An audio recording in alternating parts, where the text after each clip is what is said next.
a waste I was and what a failure she was. They argued and he backhanded her hard. She was standing at the top of the stairs and she fell. Theo broke down at that and wept for a moment, resting his head on Harry's shoulder. Not knowing what to say, Harry just held on tight to Theo's shoulder and waited for him to continue. After that happened, Father saw me and realized I'd seen everything. He grabbed me and said he'd kill me if I didn't go along with his story. When the auras came, he told them that I'd bumped into her on accident while running down the hall and that's why she lost her balance and fell. I said it was true even though it must have been obvious I was lying, not that it mattered. We're an ancient and noble house, so none of them wanted to look too closely at how the Lord's wife ended up dead. But Alex knew. That's why he gave me his remember-all in case Father ever tried to change my memories so that I believed his story. Alex didn't want me to carry the guilt for what Father did, but he made me promise not to tell anyone because Father would kill me. Theo laughed brokenly through his tears and wiped his sleeve across his face. Father wants to kill me anyway. He's joked about it enough. He actually jokes at dinner about how many different ways he could kill me and get away with it. I think he's just waiting for a good excuse. That's why, when I thought she was a ghost or a spirit or maybe the mirror let you talk to the dead. And if she could accuse him, maybe the ministry would do something. Theo's whole body shook with silent tears as Harry rubbed his back while trying unsuccessfully to come up with anything comforting to say. The boy's distress was so loud and heartfelt that Harry almost didn't hear the cough. Almost. He spared a quick glance over towards the entrance to the room and saw nothing. Then, he looked at the floor and noticed telltale footprints on the dusty floor. 2 sets belonging to Theo and himself, and a third set that looked like prints from a pair of trainers that led to an alcove directly across the room where the boys were sitting. Theo. Harry whispered. The boy slowly looked up into Harry's suddenly intense eyes. I need you to keep very calm and still. Keep your eyes on me and keep your back to that mirror, okay? Can you promise to do that? Theo nodded slowly. And then Harry moved, snapping out his wand and standing as he cast VNTUS. He put as much power as he could into the air-generating spell and was rewarded with a powerful gust of wind that enveloped the intruder in a cloud of thick dust that had him coughing uncontrollably. But more than that, the wind also caused the edges of the invisibility cloak the other person was wearing to flap up, revealing the legs of a boy in Gryffindor robes, wearing the same expensive new trainers that Harry's brother had shown off at Christmas dinner the previous day. Theo watched in surprise before stiffening in fear at what sounded like a feral beast somewhere nearby. Then he realized it was Harry, growling. ACCIO Jim Potter. Jim yelped as his legs were pulled out from under him, and he banged his head as it hit the floor. The invisibility cloak fell away completely as the boy slid feet first towards his brother. Disoriented, he tried to pull his wand out of his pocket, but Harry kicked at his hand and the wand went flying across the room. Then, Harry jumped on top of Jim, landing hard astride the other boy's stomach and weighing down his arms. Jim coughed in pain as the air was knocked out of him. Instantly, Harry had his left hand around Jim's throat with his thumb just below the Adam's apple and the tip of his wand sticking painfully into the flesh below Jim's chin. Hello, little brother. Harry said through clenched teeth, so glad you could join us. There was a terrible rasping edge to Harry's voice that Theo had never heard from him before.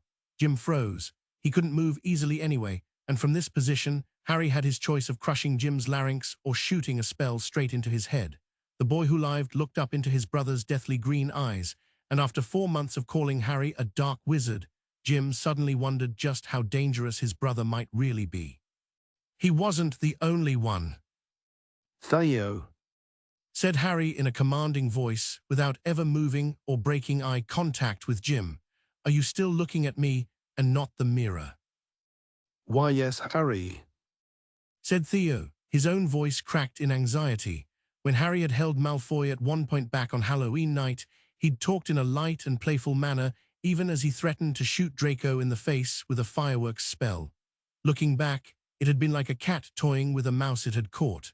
This was different, a much more dangerous predator who was not in any kind of playful mood. Good, now I want you to go out that door without looking back and return to the dorm. I'll be along shortly. And no, I won't leave you alone with him, Harry.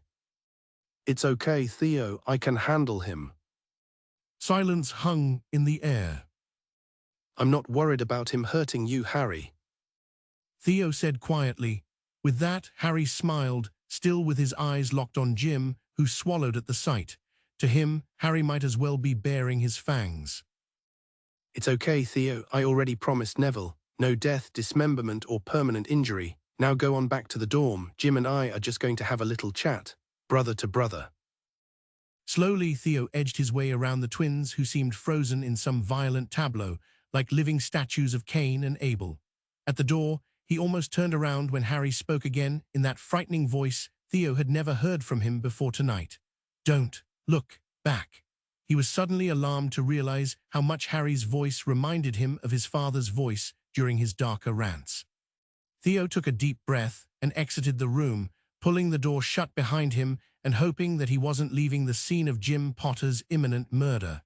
Harry neither moved nor relaxed his grip, and his eyes bored into Jim's. He spoke softly, but with such coldness that the other boy shivered.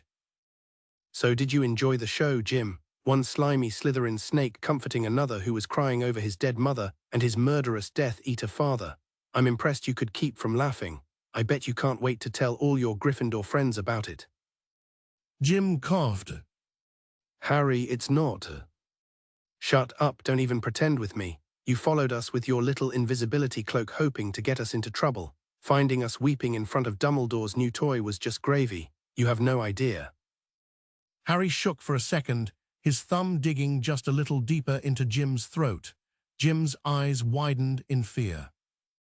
You Gryffindors, with your games and your pranks and your adventures, you have no idea what it's like to be Theo not and live each day knowing that your own father might kill you on a drunken whim, or what it's like to be Harry Potter and worry that you'll drop a plate while doing the dishes and get locked up in your boot cupboard for a day, or maybe a week. This is not a game to us, Jim, because Slytherins don't play games. Theo and I are what we are because it's how we survive. Do you understand what I'm saying, Jim? Why, yes, Harry, I understand. No, I don't think you do, little brother, so let me be a little more direct. Harry leaned forward without relaxing his grip or moving his wand, until his face was less than a foot from Jim's. Since literally the day we first met, you have told nearly everyone who will listen that I am a dark wizard. So now I want you to listen to what the dark wizard has to say and believe it with all of your tiny shriveled heart. If any harm comes to Theo not and I trace it back to the big fat mouth of the boy who lived, I swear to you on the souls of the parents who abandoned me that you will learn to fear me more than you have ever feared Voldemort. Do you understand that, little brother? Jim, unable to speak due to the pressure on his throat, nodded urgently. Slowly, Harry relaxed his hands and rose up, never taking his wand off Jim. Then he turned and headed towards the door. Nice cloak. He said casually as he passed by it. I guess I know what Daddy got his number one son for Christmas. He had just put his hand to the door when Jim coughed out his name. Harry, wait. He hesitated, waiting for Jim to continue. What did you see in the mirror? What did you see? Harry turned back to his brother, who was still resting on the floor. You first. He replied coldly. Jim swallowed again, steeled himself, and turned to face the mirror. Then he gasped. Part of him was strangely unsurprised by the reflected image now that he knew what the mirror did, but Jim Potter would never have guessed in a million years how similar it was to what Harry had seen. James and Lily were there, and Harry and Jim were loving brothers, though this version of Harry had hair as unruly as Jim's own and wore identical Gryffindor robes. In fact, Jim couldn't tell which of the twins in the mirror was which, for neither of them had been marked with an identifying scar. It seemed that in the world of his heart's desire, Voldemort had never come to their house and torn the twins apart. Potter, barked Harry after a few seconds. Jim's attention snapped away from the seductive image and back to the reality of an angry Slytherin glaring at him. Well, Jim swallowed. I saw Mom and Dad and myself. The words died in his throat, a truth he could not bring himself to admit to any Slytherin, but especially not this one. And that's all. I'm an only child. Harry snorted as if he'd expected that answer. And you? Jim asked. What did you see? Just myself, Harry lied just as easily, which is all I've ever needed. I'm in my mid-20s, I think, and wearing formal robes as I'm sworn into the Wisengamot as the new Lord Potter. He sneered hatefully at his twin, presumably because James Potter lies rotting in his grave. Then he turned with a flourish and strode out of the room, leaving an angry and shaken Jim behind. After a moment's hesitation, Jim stood up slowly and walked out as well, snatching up his wand and his father's cloak as he left. Seconds later, there was a shimmer in an archway in the far corner as Dumbledore allowed his invisibility spell to lapse. The archway itself led to a secret passageway that only the headmaster could navigate. He'd come as quickly as he could once he sensed the mystic alarm, indicating that the mirror had ensnared a victim. Exhaling slowly, Dumbledore replaced his wand inside his robe. He'd kept it at the ready, just in case it was necessary to separate the Potter twins before violence erupted, but despite Harry's cold fury, the old wizard believed that there was no murder in the boy's heart, just a terrible wound that couldn't be healed. And so the old wizard stayed his hand as long as possible to watch invisibly. Still, it was unnerving to see Harry Potter instantly shift from the compassion and protectiveness he held for the Not Boy to the ruthless efficiency with which he disarmed and then threatened Jim. Dumbledore looked back to the Mirror of Erised with revulsion. He'd been working on the modifying the mirror's enchantments all night and had only taken a break for an hour to review some notes on its history that he kept in his office. The door had to remain unlocked while he was harmonizing the cursed mirror with the school's protective wards, but at 3 a.m. and with so few students in the castle, he felt sure it was safe. And yet 3 students managed to find the wretched thing in under an hour. He grimaced at the implications. Had the Mirror of Erised itself somehow reached out for potential victims, or was there some other force at work? Or perhaps fate was just toying with the Potter twins as it had for more than 11 years. The headmaster shook his head. He'd planned to spend another few days finishing his modifications, but now he was reluctant to leave the mirror for even one more hour than necessary where students might encounter it. He closed his eyes and sent a mental command for a house elf to fetch him a pot of strong coffee. He would finish his work tonight whatever it took, and then move the mirror to the 3rd floor. As he moved closer to the foul thing, Dumbledore ignored the images of dead and estranged family members waving to him from the other side of the mirror's glass.